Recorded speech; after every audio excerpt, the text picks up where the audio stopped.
لا تحقر من المعروف شيء.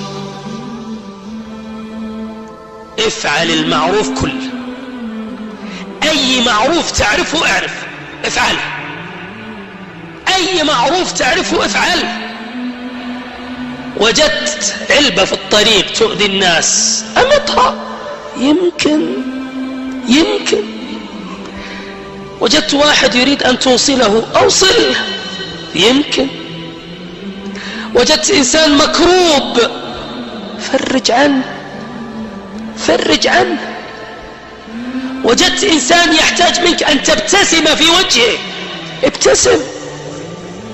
وجدت إنسان تستطيع أن تشفع له، اشفع.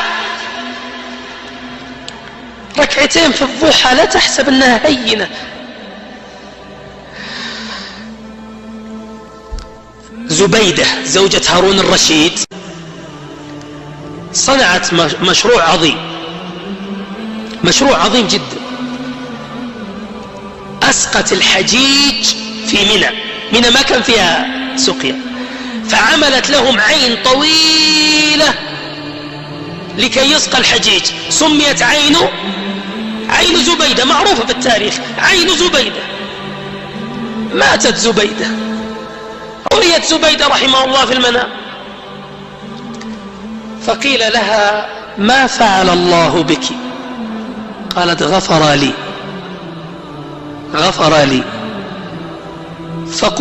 فقيل لها: بالعين التي عملتيها؟ قالت: لا والله، العين وما العين، إنما بركعتين في جوف الليل كنت أحافظ عليها. شفت حاجة ما تتوقع، ركعتين في جوف الليل.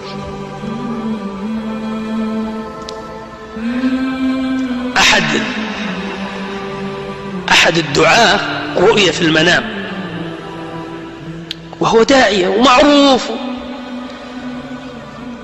فقيل له: ما فعل الله بك؟ فضحك، قال: فوق هكذا. قيل: بدعوتك؟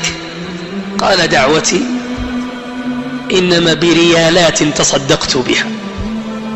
سبحان الله، ما تعرف يا أخي. لا تحقر من المعروف شيء، افعل كل المعروف.